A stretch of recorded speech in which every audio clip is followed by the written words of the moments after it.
పోతన భాగవతము కూర్మావతారం లక్ష్మీదేవి పుట్టుట కెంపారెడు నదరంబును జంపారెడి నడుము సతికి శంపారుచులన్ సొంపారు మోముగన్నులు బెంపారుచు నొప్పు గొప్పు పిరుదును గుచముల్ ఎర్రని కెంపులలా మెరిసే పెదవులు ఊగుతున్న సన్నని నడుము మెరుపు కాంతుల మేలైన మొగము తలుకులొద్దు కన్నులు పెంపొందిన కొప్పు ఎంత చక్కగా ఉన్నాయో అంటూ వర్ణిస్తూ ఉన్నాడు పోతనామాచుడు.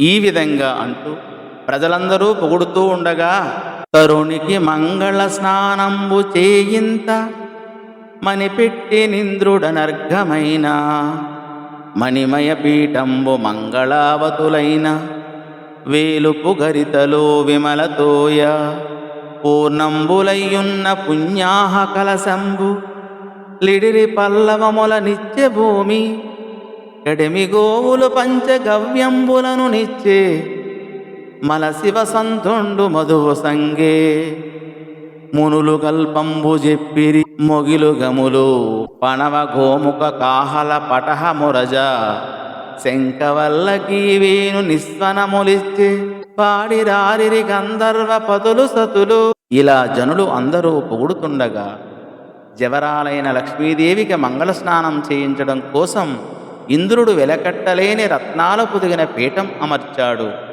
దేవతా ముత్తైదువులు కడవలతో నిండుగా నిర్మలమైన నీళ్లు తెచ్చారు. భూదేవి ఆ కలశాలలోకి చిగుళ్లను ఇచ్చింది.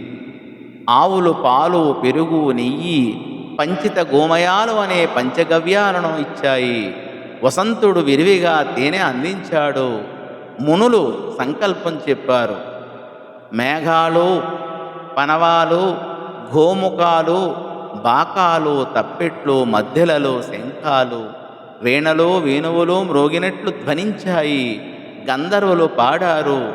గంధర్వ కాంతలు నాట్యాలు ఆడారు అని ఈ పద్య భావము. పండిత సూక్తుల తోడత దుండంబులు చాచి తీర్థతోయములెల్లం దుండముల ముంచి దిగ్వేదండంబులు జలక మార్చి ధరుని మరికిన్.